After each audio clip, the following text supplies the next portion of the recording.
मुझे अगर किसी को रीज़न देना हो कि भगवान को हमें क्यों मानना चाहिए और क्या है ऐसी चीज़, उसको आप मुझे तुम साइंस से रिलेट करके बताओ, क्योंकि मैं भी बहुत ऐसे MNC में वर्क करती हूँ और बहुत लोग मुझे पूछते हैं सवाल। अस्सलाम वालेकुम दोस्तों, तो एक नई वीडियो के साथ हाजिर हुए हैं। वीडियो बड़ी ही कमाल की होने वाली है, बिल्कुल मिस मत करना। तो एक हिंदू लड़की ने पंडित से सवाल पूछा है कि अगर भगवान होते हैं सच में तो मुझे साइंस के जरिए साबित करके दिखाओ और मुझे बताओ कि वाकई साइंस के जरिए भगवान साबित हो सकते हैं। तो इसी तरह का जवाब डॉक्टर जाकिर नाइक साहब से भी पूछा गया था, तो उसका भी जवाब हम जरूर सुनेंगे। पंडित की भी बात सुनेंगे और डॉक्टर जाकिर नाइक साहब से भी इसी तरह का वो भी सुनेंगे। अब दोनों की बातें हम जरूर सुनेंगे। वीडियो मिस मत करना, स्किप मत करना, वीडियो एंड तक देखेंगे तो ही आप लोगों को समझ आएगी। अब बिना वेस्ट के वीडियो स्टार्ट करते हैं। कोरिलेट करना हो तो वो मैं किसी को अगर मुझे बताना होगा कि जैसे मैं अब मानने लग गई हूँ और मुझे किसी को बताना होगा जो अभी इतना नहीं, मतलब जो नास्तिक है या जो नहीं मानते हैं, तो मैं उनको साइंस और संस्कृति को कैसे कोरिलेट करके बताऊं? साइंस का कोई सवाल आप हमसे पूछिए जो आपको जानना हो कि साइंस ये कहता है तो शास्त्र क्या कहते हैं। आप सवाल करते जाइए, साइंस से जुड़े, शास्त्रों के जुड़े, हम उत्तर देते जाएंगे। ऐसा तो मुझे कोई पूछेगा नहीं, लेकिन मुझे अगर किसी को रीज़न देना हो कि भगवान को हमें क्यों मानना चाहिए और क्या है ऐसी चीज़, उसको आप मुझे तुम साइंस से रिलेट करके बताओ, क्योंकि मैं भी बहुत ऐसे MNC में वर्क करती हूँ और बहुत लोग मुझे पूछते हैं सवाल। अभी जस्ट मैंने लड्डू गोपाल जी को अपने घर पे लेकर आई, शादी में मुझे मम्मी पापा ने दिए थे, तो मेरी सासू माँ उनका बहुत ज़्यादा ख्याल रखती थी। फिर मैं धीरे धीरे उनको देखकर मैं भी भक्ति भाव में आई, तो अब मैं उनको पर्सनली रख रही हूँ और मैं उनकी बहुत सेवा कर रही हूँ अभी। तो बस मुझे इसका आंसर चाहिए था कि अगर कभी मुझे किसी ने पूछा तो मैं उनको क्या बोलूँगी। आपने बहुत अच्छा सवाल किया कि ईश्वर को क्यों मानना चाहिए।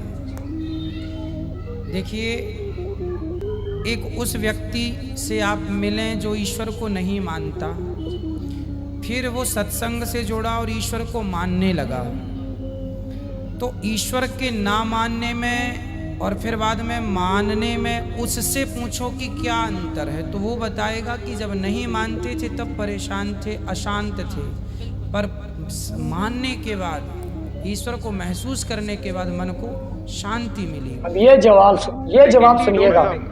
Just let me complete. ना पूछ सकते हैं। आपका 2 सवाल हो चुका है। एक क्या आप नास्तिक है? नहीं, नास्तिक है, वो बड़ा सवाल है, वो मैं साबित पहले करूंगा, तब आपका हल हो जाएंगे इंशाल्लाह। इंशाल्लाह बाद में पूछ सकते हैं आप। मैं जवाब दूंगा, फिर से पूछ सकते हैं आप, इंशाल्लाह मैं आपको चांस दूंगा। वैसे आप उर्दू समझते, हिंदी समझते आपको ना? हाँ, मेरी हिंदी इतनी अच्छी नहीं, मैं समझती ना? नहीं, आपकी हिंदी अच्छी है। नहीं, मेरी हिंदी में जानता हूँ अच्छी नहीं। अच्छा, मुंबई की है, उसमें ग्रामेटिकल एरर है, लेकिन लोग को समझने में आता है तो अल्हम्दुलिल्लाह। पैगाम पहुंच जाता, मैं खुश हूँ। लोग कहेंगे जाकिर को उर्दू नहीं आती, हिंदी नहीं आती, चलेगा। दिल को अगर पैगाम पहुंच गया तो मैं खुश हूँ, क्योंकि ईमान लाने के लिए अच्छी उर्दू होना जरूरी नहीं है। भाई साहब का पहला सवाल था, उन्होंने कहा कि मैं एक नास्तिक हूँ, आई एम एन एथियस्ट, और मैं खुदा में नहीं मानता हूँ, लेकिन मैं साइंस में मानता हूँ, और मैंने साइंस में किधर भी नहीं पढ़ा कि खुदा है। ये पहला सवाल था। दूसरा सवाल कि उसके कई दोस्त हैं जो रिलीजन में मानते हैं, मज़हब में मानते हैं, कई बार डिस्कशन होता है, तो मेरे दोस्तों ने कहा कि आप जाकिर से सवाल पूछिए, हो सकता है, ज़रूरी नहीं, हो सकता है वो जवाब दे और आप उनके जवाब से मुतमईन हो। तो पहला सवाल उन्होंने पूछा कि साइंस के अंदर material evidence is a must. Material evidence is a must मतलब कोई मटेरियल एविडेंस, कोई चीज़ अगर कहते हैं बुक है तो किताब, मटेरियल एविडेंस होना ज़रूरी है, वरना ये गलत है। मैं दूसरा सवाल पहले जवाब दूंगा, फिर पहले पे आऊँगा। मैं सब material evidence is a must, ये साइंस कहती है। मैं भी साइंस का स्टूडेंट हूँ। आपने ये कहा कि साइंस ने साबित नहीं किया, ये आपने कहा, इस बात को मानता हूँ, लेकिन ये कहना कि साइंस के अंदर material evidence is a must, it is not true, it is not true. अक्सर एविडेंस इज मस्ट, लेकिन अगर ऐसा प्रूफ है जो लॉजिकल है, मंतिक, आपके दिमाग लॉजिक के हिसाब से, तो मटेरियल होना जरूरी नहीं है। जैसे हम जानते हैं कि स्कूल में मैंने पढ़ा था कि 3 स्टेट ऑफ मैटर है, सॉलिड, लिक्विड, गैस, बराबर। अभी हम जानते हैं कि 4th स्टेट आ गया, कॉलेज प्लाज्मा, इंटरस्टेलर मैटर। हम कहते थे वैक्यूम मटेरियल नहीं, बड़ा वैक्यूम में मानते। तो ये जरूरी नहीं, मटेरियल होना जरूरी है, अक्सर होना चाहिए, बट फर्ज नहीं है। लेकिन मंतिक से, लॉजिक से अगर प्रूफ कर सके ठीक है। मिसाल के तौर पे आपको अमेरिका जाना जरूरी नहीं मानने के लिए अमेरिका वजूद में है। अमेरिका मटेरियल है, ठीक है, जमीन है। आपको अमेरिका जाना जरूरी नहीं है, अमेरिका का फोटो देखना जरूरी नहीं है। अगर कोई लॉजिकली प्रूफ कर चुका है, आप उसके लॉजिकल आर्ग्यूमेंट्स में मानते हैं, तो आप संतुष्ट होंगे, आपको यकीन हो जाएगा कि अमेरिका है। उसी तरीके से वैक्यूम, इसी तरीके से कितने चीजें हैं जो साइंस ने प्रूफ किया है विदाउट मटेरियल एविडेंस। कई चीज जो स्पेस और एस्ट्रोनॉमी में है वो अपने लॉजिक से प्रूफ करते हैं, जैसे so many billion of years, there is no proof, material proof. वो लॉजिक से प्रूफ करते हैं कि स्टार इतना दूर है, light travels at so and so speed, logic, it is not material evidence. आप समझ रहे ना? बट अक्सर आमतौर पे मटेरियल एविडेंस है, लेकिन हमेशा जरूरी नहीं है। मैं आपके पहले सवाल पे आऊंगा, अभी पहले सवाल पे आऊंगा, फिर हो सकता है तीसरे चौथे का जवाब मिल जाए।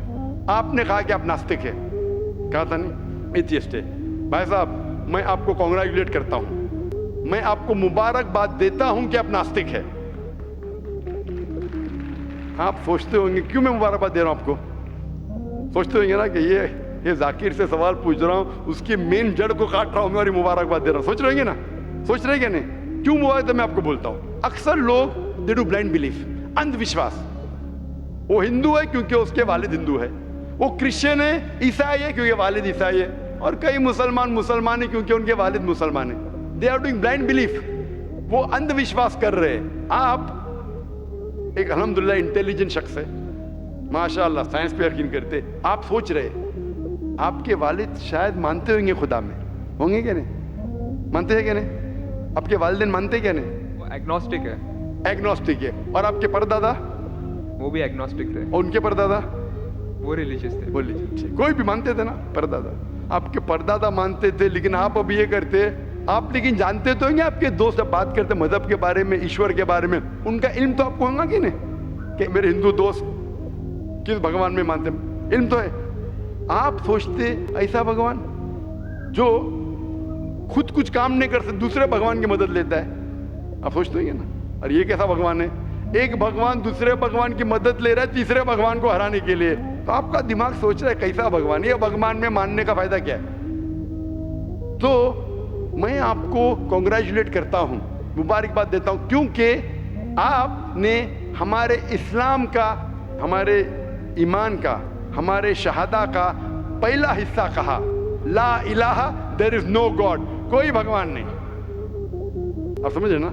आपने हमारे शहादा, हमारे ईमान, हमारे इस्लाम के बुनियाद का पहला हिस्सा कहा, जो अहम जुमले का पहला हिस्सा कहा, देयर इज नो गॉड, ला इलाहा, आप कोई भी खुदा में नहीं मानते, इसीलिए मैं आपको मुबारकबाद दे रहा हूं। वो बाकी जो गैर मुसलमान है, जो हिंदू है, क्रिश्चियन है, मुझे पहला उनसे बहस करने पड़ेगा कि आप जिस खुदा में मानते हैं वो गलत खुदा है, फिर साबित करने पड़ेगा इल्लल्लाह, बट अल्लाह, जो मैं इंशाअल्लाह करूंगा।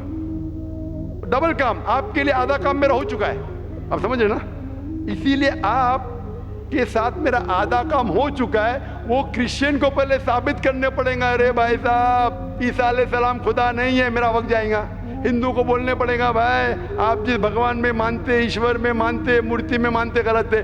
आप तो पहला पार्ट कह चुके हैं हमारा, मानते हैं, दूसरा पार्ट बट अल्लाह, इंशाअल्लाह मैं आपको साबित करूंगा। मैं आपसे सवाल पूछना चाहता हूं, आप माशाअल्लाह साइंस में मानते हैं, मैं भी साइंस में मानता हूं, आप साइंस पे यकीन करते हैं, अल्हम्दुलिल्लाह, मैं भी लिमिटेड जहां तक के सही है मानता हूं।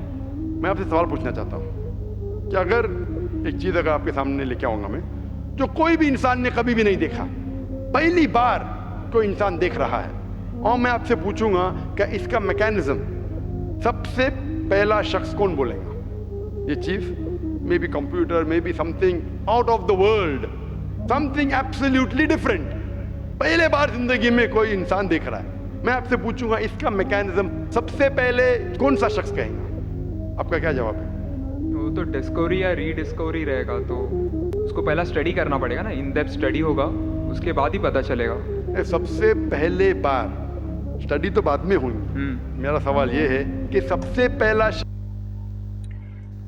तो जी दोस्तों, मुझे उम्मीद है कि आप लोगों को ये वीडियो समझ आ गई होगी और जो सवालों के जवाब थे वो भी इनको मिल गए होंगे। तो इसी तरह की वीडियो देखने के लिए हमारे चैनल को लाइक करें, सब्सक्राइब करें और पूछने लायक हो तो वो कमेंट बॉक्स में ज़रूर करें, हम आपको जवाब देंगे। तो तब तक दे हमें इजाज़त, अल्लाह हाफिज़। और अपना ख्याल रखा करें, अपने माँ बाप का भी ख्याल रखा करें और बहन भाइयों का भी ख्याल ज़रूर रखा करें।